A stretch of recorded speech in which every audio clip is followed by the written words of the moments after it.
Our next panel discussion is on a very radical theme, which aims at exploring blended capital model for social enterprises. For this discussion, I would like to invite Madan Padaki, founder and CEO OneBridge. Mr.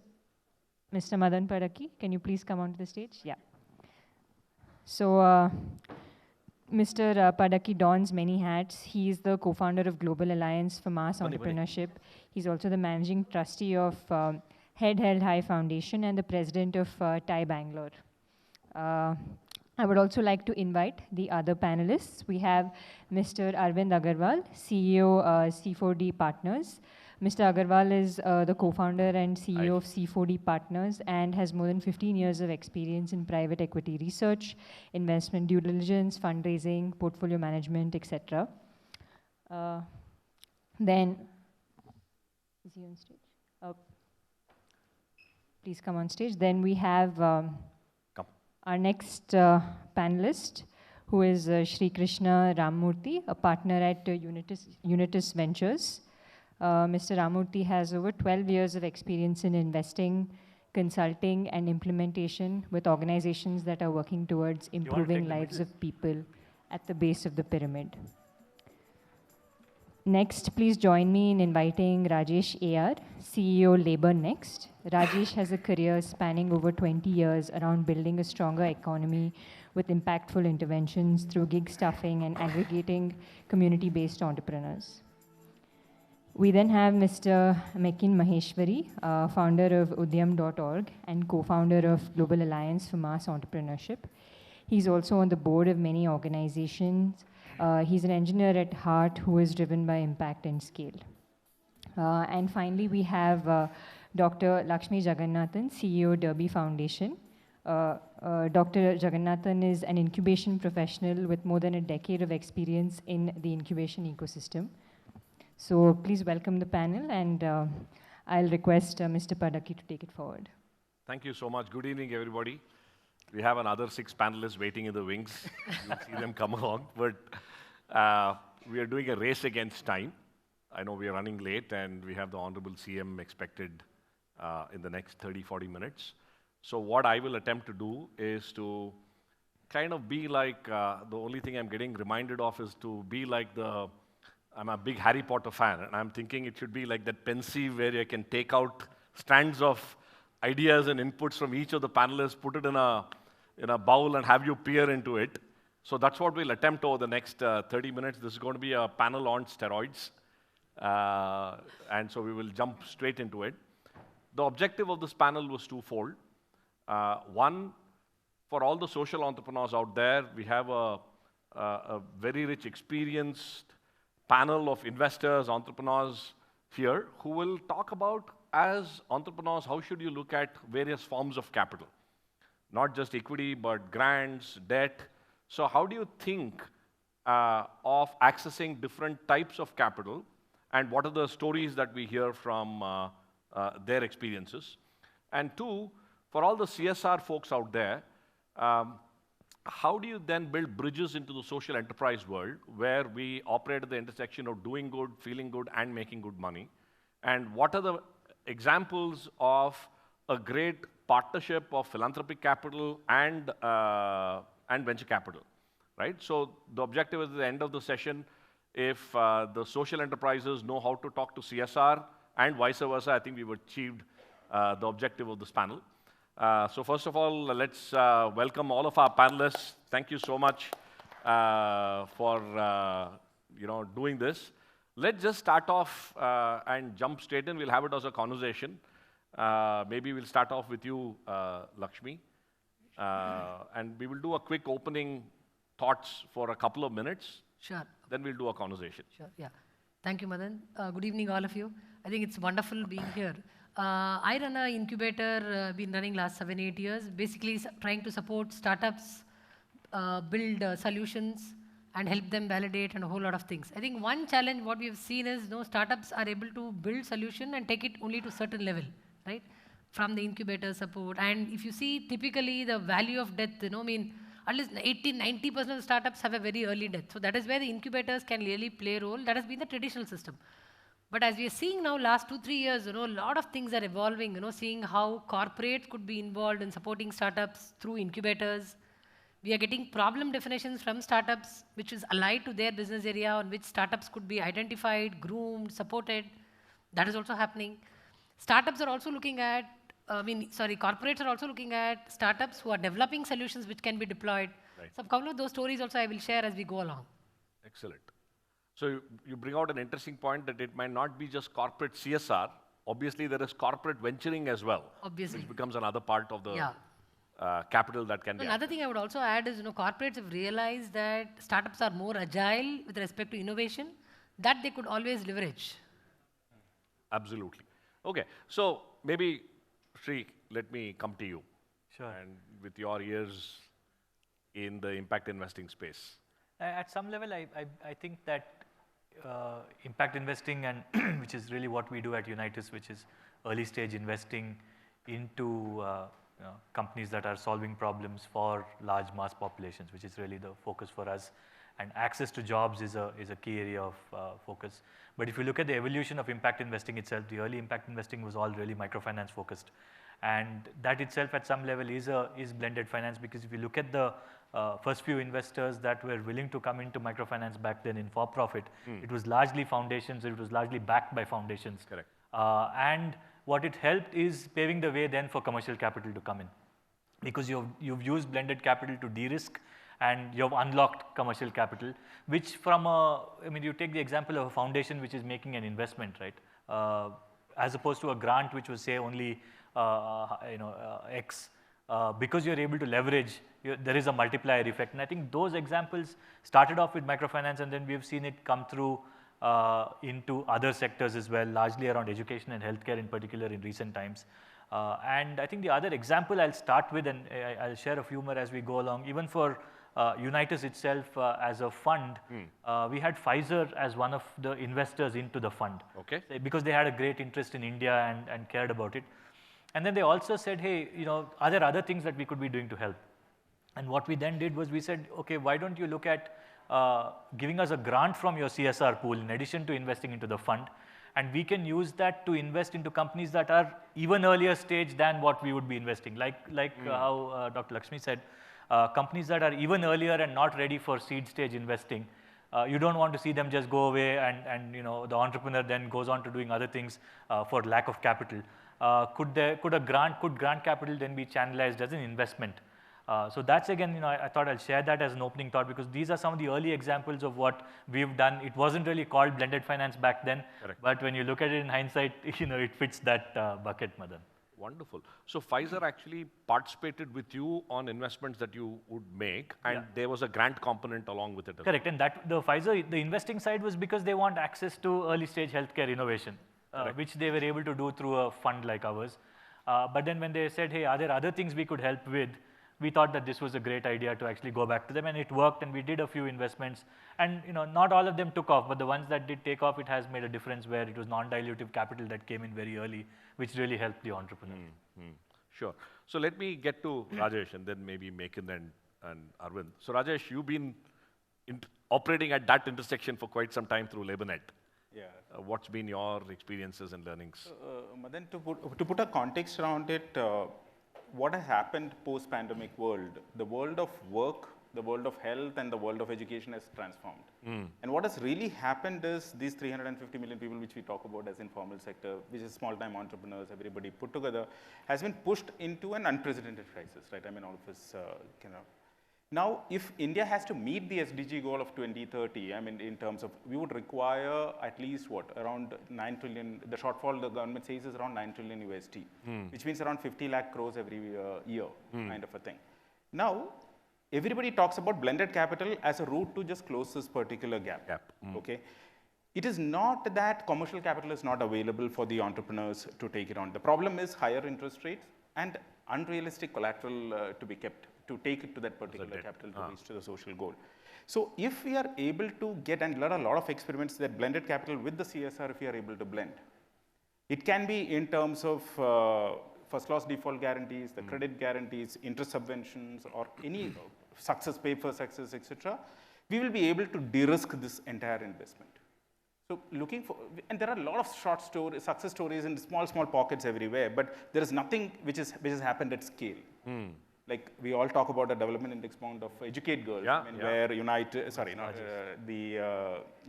and CIF have jointly funded.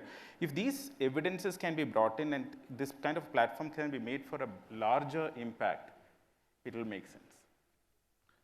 Super. So what you're saying is that there are examples, but it hasn't taken the shape of a policy, or to take it to the scale what we are talking about. There has been offshoot of success everywhere. We have to put it together and get all the players of blended capital have to come together. And just take it off from there. Sure. Okay. Let's get to you, Mekin, with your perspective of both ACT grants as well as the governmental work that's happening in Delhi with the Delhi schools. I think both are very interesting examples. Yeah, I think I was. The experience with ACT grants has been like phenomenal. Consider myself super lucky that part of the group that got together and reacted emotionally that with COVID we have to do something, and a bunch of VCs coming together to figure out what could be done, raise money. So VCs raising money for philanthropic stuff and then going on to use it in a very problem-centric fashion. So figuring out, hey, what are problems that matter? And for those problems, who are the most likely people to solve them? Whether it's for-profit, non-profit, large-scale, small-scale, tech, non-tech, and making that happen. And I think with ACT, there are stories of financing which are bizarre in many, many ways. So like Sequoia's LPs giving grants. There are examples of, for placing the first few oxygen concentrator orders, like the unicorns lending ACT a few $1 million so that we could place those orders in time, because fundraise otherwise would take time. So I think the kind of disruption, if you can call it that, or breaking existing molds of what's possible with financing that we all experienced at ACT is a huge lesson around, hey, there are existing structures, but there are now enough people and reasonable amount of capital that's starting to question structures, and that's starting to blend and think about like, hey, why can't a grant-making body also work with for-profits and get the for-profit to do a certain amount of work which is a public good for the community? And like ACT did a lot of that. So I feel we are now starting to get to a point where a lot of these boundaries are starting to get questioned. Some of these by startup folks, VC folks, etc.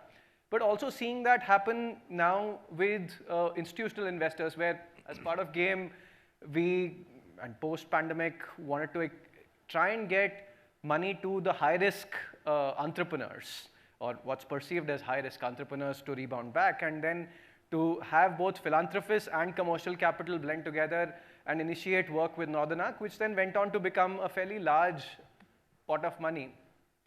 So I feel like this is now starting to take root, that people understand that some things are high risk, some things need patience, some things require philanthropy.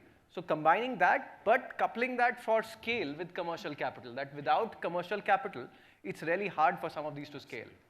I think the second piece that you touched upon, like I've been, again, super thrilled to be part of this program with Delhi government called the Entrepreneurship Mindset Curriculum.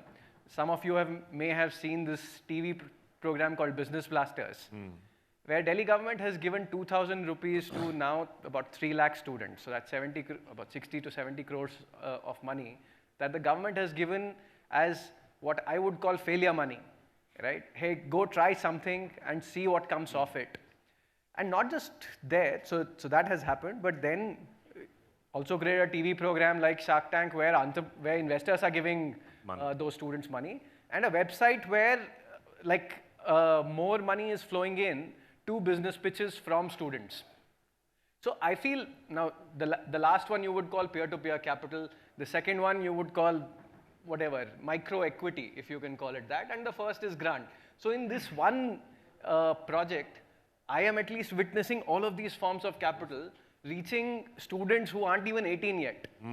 So I think across both of these segments. And the reason to bring this up is that a lot of old definitions of, oh, this will only happen or this will only happen are starting to get questioned, and I am at least witnessing some of these being broken. Wonderful. Lots of lessons there, but let's get to Arvind. You're from where you are, and you've been a big votary of blended capital in many ways. Yes, I mean, actually we have been quite lucky in terms of, the type of investors we have been able to get to our fund. So we are a Dutch-based fund, and in our fund, actually we have one commercial investor. There is one investor who said, I'll give first loss facility. There's a third investor who is again commercial, and fourth investor, which is more like a CSR money. They said, you take this money and you can recycle it, invest in your next fund. As long as you are doing what you have promised to do, you can, this is first check for your next fund. So we have different type of, investors coming together. So because the idea was that we try to prove that it's not only, that either you have to depend on not-for-profit or a CSR type of money for an impact fund, or a commercial capital, and then you start acting like a VC. We didn't want it to do that. And we were lucky to get an investor like that. But at the same time, we also wanted to run the fund the way a fund should run, and which is why we also created a substructure, which is a not-for-profit, which is called Portfolio Support Program. And the same set of investors gave us $1 million, which we used to provide grant support for various projects to our portfolio companies. So, and both are running independently, side by side, but with discipline, what a not-for-profit and what a fund should have. So I think so far it has been a great experience, and we hope to replicate that in our second fund. Fascinating. So this is a very interesting example that you're saying at the fund level itself, how philanthropic capital and especially the first loss guarantee that you spoke about of a fund, of an LP saying that I'm willing to give you the money and any losses I'll absorb first, which means the other investors get slightly better promise of better returns, right? And make in your example of the other extreme of a school kid being funded with various forms of capital. We are actually talking about the entire spectrum of possibilities here. What I'm also taking out before I come to the next round of questions is that, especially all of you are saying the last 2-3 years has seen a lot more vigorous activity, right? So, well, COVID in a way, the pandemic has helped to accelerate. That's true. I don't think any one of us in this room must take the crisis we have in education, in jobs, in healthcare, in public services with any less seriousness than what we reacted with pandemic, right? So my only hope and a prayer to all of us here is let us keep the momentum of urgency that we've got and apply the same level of urgency to solving all of the other problems that we have in the country. We'll be in a far better place, not just 10 years hence, but maybe even 5 years here. Let's get to the next round, and maybe we'll go the other way around, Arvind. For a social entrepreneur in the room, and for an investor who's in this room, what would your learnings or what would your message be, right? If you were to share something either to the entrepreneur or to the investor, CSR, corporate, what would your call to action be for them? See, from CSR point of view, I think I would like to see something replicating what we have done, right? What we have seen so far in terms of CSR money going into companies, and that is also true for the promoters or the entrepreneurs.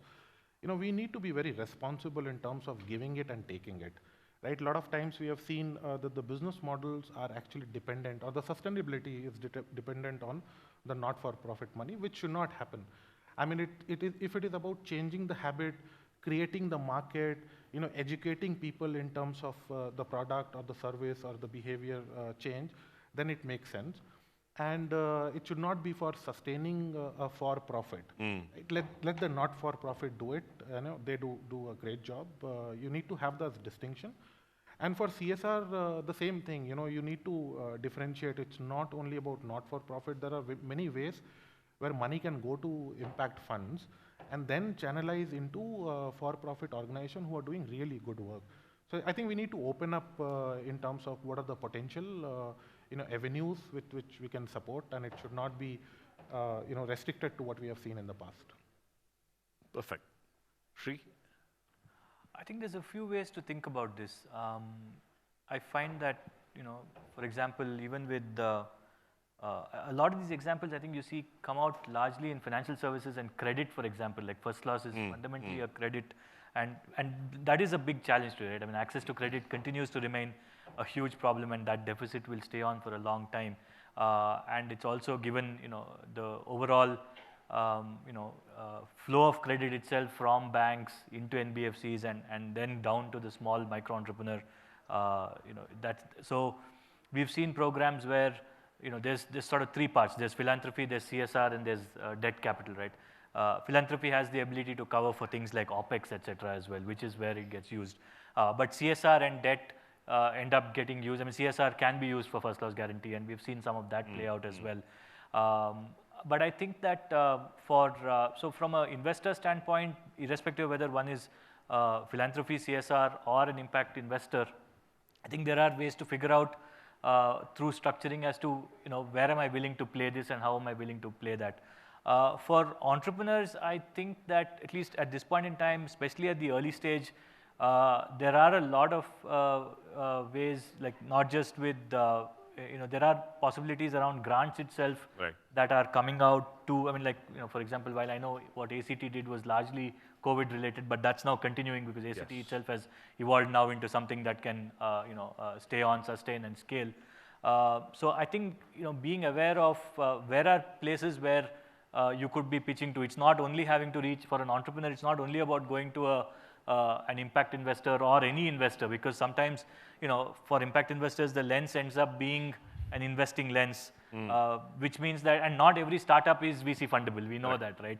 And that's not a metric of success by any means, that whether one has raised money from a fund of any kind, by no means is that a measure of success.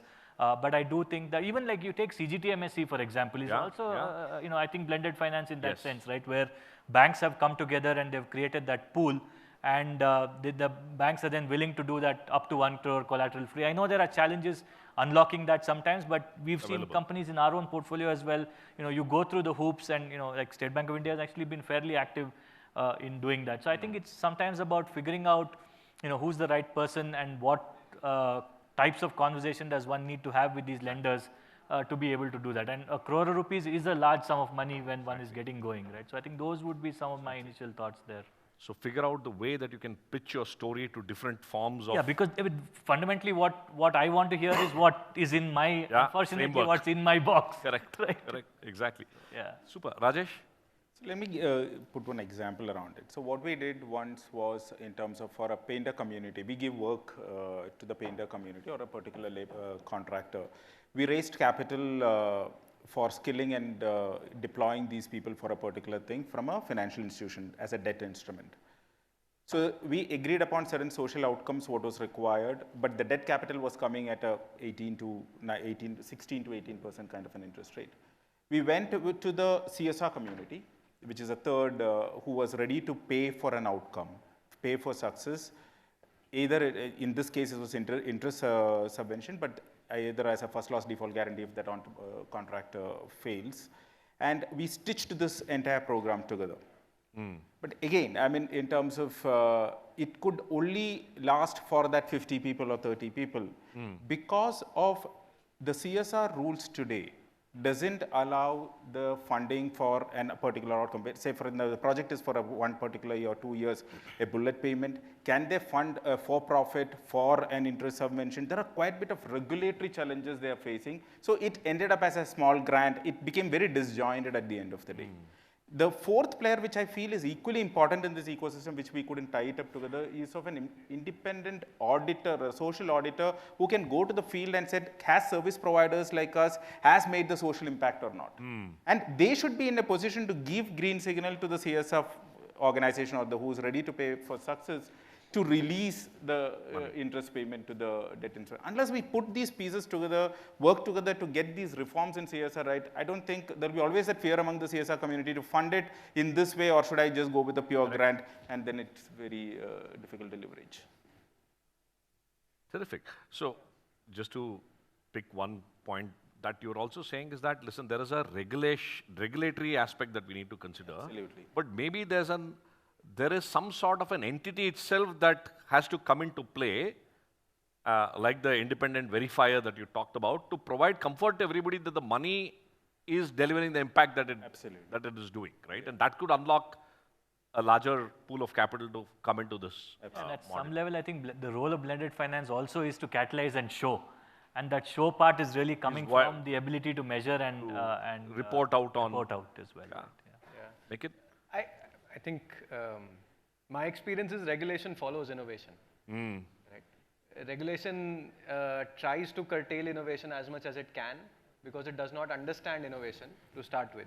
So break a few rules softly. And I think it Tax is authorities important will that that people in the room, like our regulation is learning, right? Yeah. We as a country are learning how to build social enterprises. We do not have a B Corp. There are a whole bunch of things that we can learn from what already exists in the world, or we can create things that are India specific. So my first point would be that, hey, can we be more innovative and be more problem-centric and be more entrepreneur-centric? In my previous life, I used to work in VC-funded startups, and those, as in that whole ecosystem, is extremely entrepreneur-centric, right? Entrepreneur is the hero of that whole story and of the whole ecosystem, right? You may not know that Subrata and Prashant were Flipkart's founders, but everybody knows who were Flipkart's founders, right? And that's true of every startup. That's probably not what I see in the social enterprise sector, right? I'd love to see the social enterprise sector become a lot more entrepreneur-centric, become like, hey, this is the person who's spending all their heart, all their time focused on solving the problem, right? We are only supporters and enablers and backing them and ensure that we are doing all we can to help them solve the problems. Right? Rather than asking them all the questions up front to figure out that, hey, is our money safe? So I think that's one. So first, as in, be willing to take some risks and like really question your CAs and stuff that, hey, why can this not be done, right? And ACT did a lot of that, and we are proud of the work that we have done, and it's gone through muster with one of the big fours in terms of how it could be seen. I think the second piece is be a lot more problem-centric and entrepreneur-centric. And finally, to the social entrepreneurs and non-profit entrepreneurs, like folks inspire. Like your missions are what should drive the money or what should get you the money instead of begging, right? So instead of trying to, as in get money for like, hey, please give me money, it's actually you are taking money for a mission, and if the story becomes that, hey, we are on this mission, are you in it together? That becomes a lot more powerful for you to be able to raise money and for the partners to feel part of it, rather than there being this hierarchical giver and beneficiary relationship. Brilliant. Lakshmi? No, I remember this 2004, I think there was an article by C.K. Prahalad, Fortune at the bottom of the pyramid. Absolutely gels with what he says. I mean, there's a huge money which has to be tapped. I think what we are doing, see, incubator and startup together are one. So we would probably put three entities, one is the NGO, one is the corporate, one is the investors. Now, for example, you take NGO, see now we are launching an accelerator program for geriatrics the next month.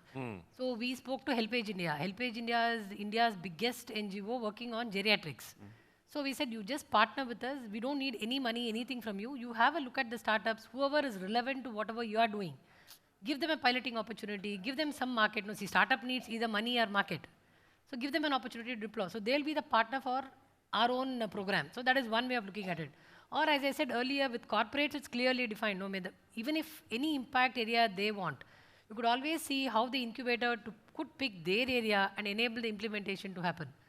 Now, another interesting thing, two things we are doing. One is now we are looking at launching a fellowship program with co-partners, saying how we could fund them together. Probably we will be doing one with TiE Bangalore also very soon. A fellowship program, where we would enable, support them, help them scale up. I think time is up, probably. I think we are Wind up, almost yeah. at the end of our time, but brilliant insights. I think we got a lot packed into half an hour. So the call is simple, folks. For the social entrepreneurs, let's shout from the rooftops about your mission, galvanize everybody. And for the ecosystem actors here, let's innovate, let's take some risks, let's figure out what is the best way to support, because I think the coming together of this gang is what will truly make a difference, and in what forms and fashion can we come together so that we can truly unlock the power that resides in this collective and how we can make our country a much, much better place to live in. On that note, all of us will be available on virtual and physical forums, so happy to take any thoughts, ideas, questions, but thank you for being a wonderful audience, and thanks to all of my friends here for sharing your pensieves of wisdom. Thank you. Thank you. Thank you so much. Yeah, we will now give the mementos. Request Mr. Hussain Kumar ji to come on stage. To Mr. Madan Padaki.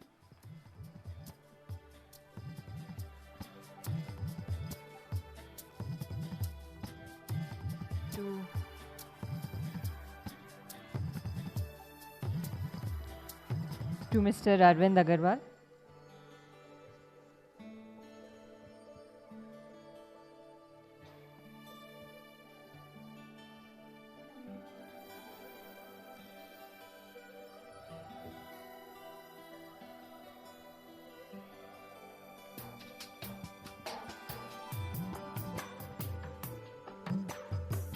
To Shri Krishna Ramamurthy.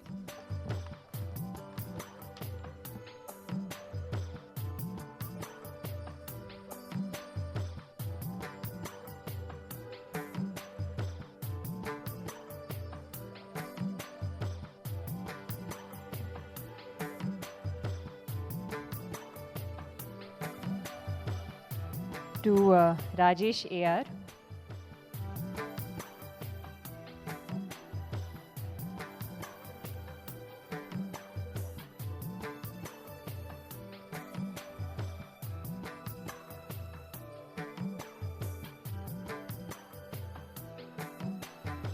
To Mekin Maheshwari.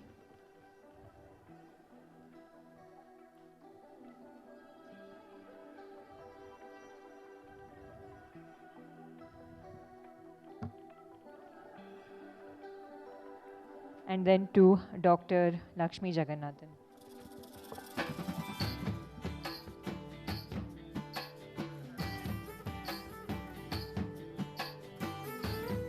A big thank you to all the panelists. A huge round of applause, please.